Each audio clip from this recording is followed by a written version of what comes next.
일본 나가사키현 스시마시에 포함된 대마도, 일본에서는 스시마 섬이라 부르고 있습니다. 면적은 708제곱킬로미터로 제주도의 2분의 1도 되지 않고 인구는 29,600명으로 대한민국 거제도 인구수의 10분의 1 정도밖에 되지 않습니다. 면적도 인구수도 일본의 여러 섬들 가운데 순위권에 들지 못하는 데다가 해발고도 400m 이상의 산지가 대부분이기 때문에 가용할 수 있는 땅도 별로 없습니다.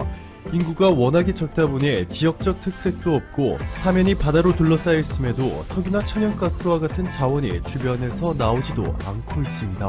후쿠오카시나 기타 규슈시 등 대마도에서 가까운 거리에 위치한 지역에 살고 있는 이들이 아니라면 대마도의 존재조차 모르는 일본인들도 상당히 많을 정도입니다. 대마도는 원래 하나의 섬이었는데 1672년 오우나코 시우나 그리고 1900년에 만제키 우나가 인공적으로 만들어졌고 이 세 개의 섬 모두를 통합해 대마도라 부르고 있습니다. 그럼에도 불구하고 대마도의 실질적인 가치는 상당합니다. 일본이 대마도를 소유하고 있음으로써 얻는 주변 해양 영토는 돈으로 환산이 불가능할 정도로 막대합니다. 이뿐만이 아니라 불과 20년 전까지만 하더라도 대마도에 거주하는 3만 명의 일본인들은 농업에 종사하고 있었습니다. 면적이 그리 크지도 않을 뿐더러 대부분이 산지이기 때문에 대형 기기를 통한 대규모 농사도 불가능하고 돈을 벌기 위해서는 일본 본토로 실어 날라야 하는데 운송비까지 더하면 비용이 높아져 대마도산 농산물은 일본인들의 선택을 받지 못했습니다. 자, 그런데 대마도에 거주하는 3만 명의 일본인들의 운명은 한국 때문에, 좀 더 정확하게는 한국인 관광객들 덕분에 삶의 질이 완전히 바뀌었습니다.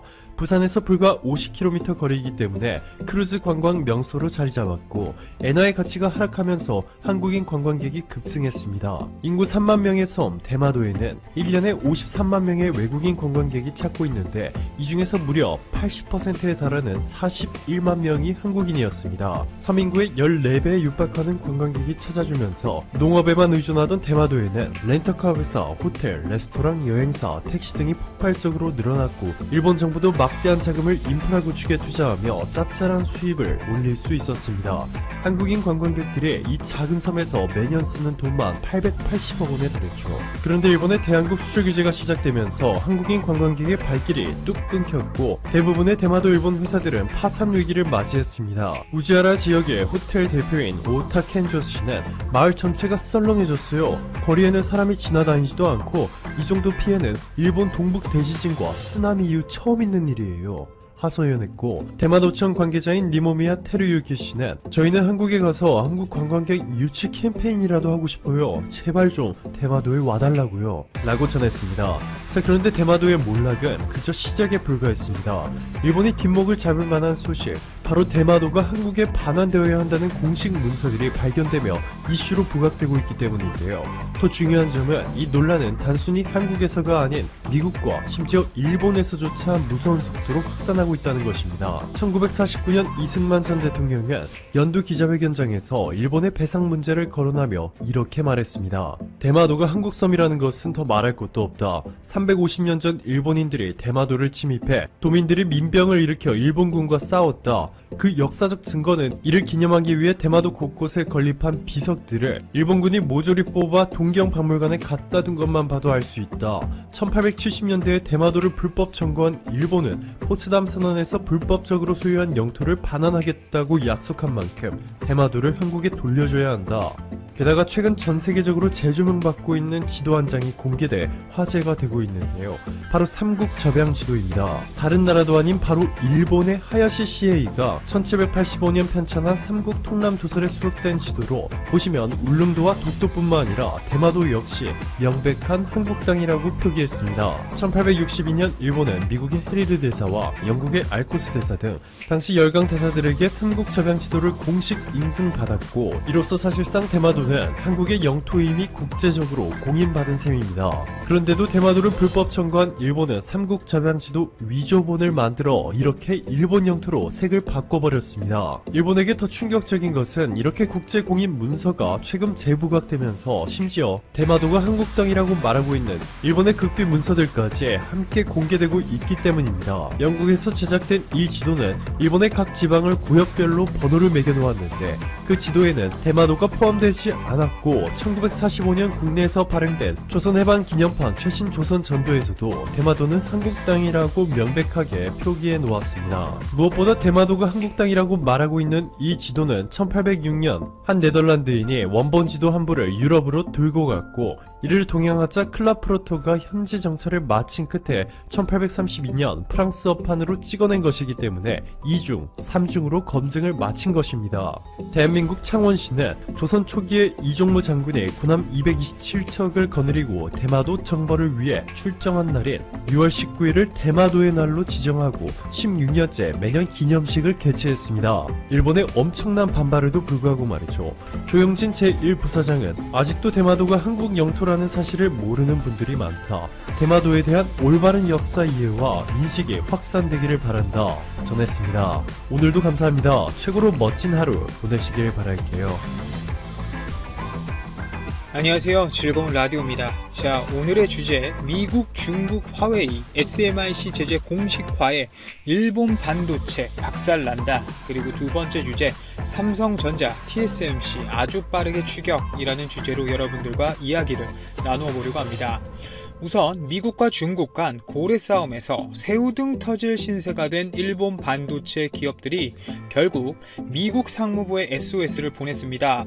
미국 정부가 중국 5G 네트워크 업체인 화웨이에 대해 강력한 제재를 시행해 반도체 시장에서의 큰 손을 잃은 상황에 처한 일본 소니와 키옥시아죠. 옛 도시바 메모리인데 이런 기업들이 미국 상무부에 화웨이와 거래할 수 있도록 허가해달라고 요청한 것입니다. 4일 니온게이지아이에 따르면 소니와 키옥시아 홀딩스가 한국 삼성전자 및 SK하이닉스에 이어 화웨이의 지속적인 부품 공급을 승인해달라고 미국 상무부에 요청했다고 보도했습니다. 미국의 대화웨이 제재를 지켜보고만 있는다면 일본 반도체 업계의 실적 타격이 아무래도 불가피하다는 판단이 있었겠죠. 팩트는 팩트이니 제가 말씀을 드리겠습니다. 실제 화웨이는 세계에서 세 번째로 반도체를 많이 구매하는 이른바 큰손 기업이 맞습니다. 현재까지 세계 시장에서 50% 안팎의 점유율을 확보한 이미지 센서 1위 기업인 일본 소니의 경우 1조엔 하나 기준으로 약 11조 700억 원 수준가량의 전체 매출액 중 20%는 화웨이에서 나오고 있는데요. 미국 애플에 이어 두 번째 큰손 고객인 셈이죠. 또한 화웨이는 매출의 40%가 스마트폰용 전용 메모리에서 나오는 세계 2위 낸드 플래시 기업 키옥시아의 주요 고객사이기도 합니다. 자, 단순하게 분위기만 가늠해 봐도 일본 기업들의 타격이 얼마나 큰지 우리는 알 수 있습니다. 아주 좋은 상황이죠. 방금 말씀드린 소니만 봐도 매출의 20%가 화웨이에서 나오는데 그 매출이 대부분 사라진다고 하면 삼성전자 입장에서는 우선 점유율 확대가 자연스럽게 이루어지게 됩니다. 특히 오포, 비보, 샤오미 등은 삼성전자 이 아이소셀 시리즈를 굉장히 좋아하죠. 거기다 단순한 계산만 해봐도 내년이면 약 90% 정도 급락 수준으로 이 화웨이 스마트폰 사업이 사실상 없어지는 것과 마찬가지일 수 있다는 이야기가 나오고 있는데요. 실제 지난 8월 소니는 2021년 3월 이미지 센서 사업의 영업이익이 전분기보다 45% 줄어든 1,300억엔 화나 약 1조 4,300억 원 수준으로 떨어질 것으로 전망하기도 했습니다. 코로나19로 인한 스마트폰 수요가 낮아진 것이 가장 큰 영향을 미치지만 미국이 제3국을 통해 부품을 사고 팔 수 있는 우회로까지 차단하면서 일본 반도체 기업들은 발등에 불이 떨어진 상태인 것이죠. 결국 미국 상무부의 대화웨이 제재로 인해서 일본 기업들의 영업이익 전망치가 더 떨어질 수도 있다는 이야기입니다. 자, 소니뿐만이 아니죠. 우리나라 반도체 어떻게 좀 해보려던 일본 반도체 업체들도 문제가 커졌습니다. 세계 2위 낸드 플래시 업체인 키옥시아는 화웨이 제재 여파로 오는 6일로 예정돼 있던 도쿄증권거래소 지주회사 기업 공개 즉 IPO를 미뤘죠. 키옥시아는 전체 매출의 40%가 스마트폰용 메모리 칩에서 나오는데 화웨이는 그 중에서 꽤 큰 비중을 차지하고 있는 것으로 알려져 있습니다. 화웨이의 칩을 못 팔아서 상장을 미룰 정도면 그 비중이 얼마나 클지에 대해서 대충 예상은 해볼 수 있을 정도죠. 결국 중국 시장이 없다면 일본은 꼬꾸라질 위기이고 SMIC의 제재가 오늘 공식적으로 확인이 된 만큼 화웨이가 설 길은 더욱 적어진 상태이기에 빨리 일본 반도체 업체들의 몰락이 보였으면 좋겠네요. 자, 다음은 삼성전자와 관련된 소식입니다. 최근 삼성전자가 대만의 TSMC를 기존보다 더욱 빠르게 추격하고 있습니다. 우선 파운드리 시장은 최근 몇 가지 이슈가 있었는데요.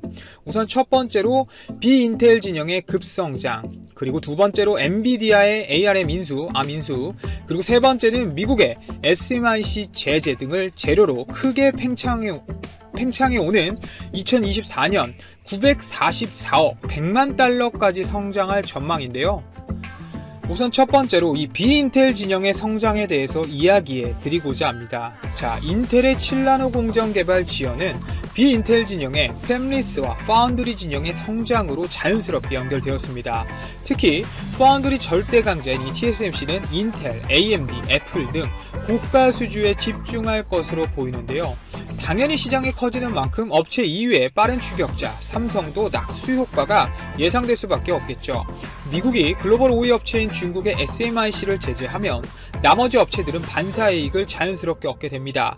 특히 SMIC는 화웨이, 퀄컴, 브로드컴 등을 고객사로 뒀는데 이 중 미국 회사인 퀄컴과 브로드컴이 물량이 국내 업체로 넘어올 가능성이 당연히 큽니다. TSMC가 캐파가 없다라고 얘기할 정도로 현재 TSMC 라인은 풀 가동 중이라고 하죠.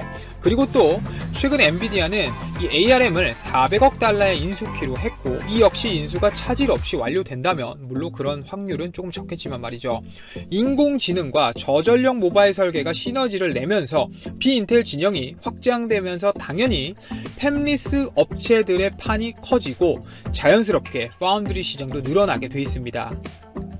메모리에 삼성이 있다면 아직 인정하기는 솔직히 싫지만 그래도 말씀을 드려야겠죠. 파운드리에는 TSMC가 있고 그 뒤에 삼성이 있죠. 아직 파운드리에선 이 TSMC의 독주 체제가 완고한 것이 사실입니다. 납기 대응력, 전후 공정 기술이 경쟁사 대비 압도적이라는 평가도 받고 있고, 주문이 내년 상반기까지 밀려 더 생산할 라인이 없다는 이야기가 흘러나올 정도로 이 TSMC의 주문량은 꽉 차 있는 상태입니다. 특히 미세하면 미세한 공정으로 갈수록 말이죠. 삼성은 바로 이 부분을 노리고 있는데요. 삼성은 TSMC가 소화할 수 없는 시장을 전략적으로 공략 중입니다. 우선 세계에서 5나노 공정이 가능한 곳은 TSMC와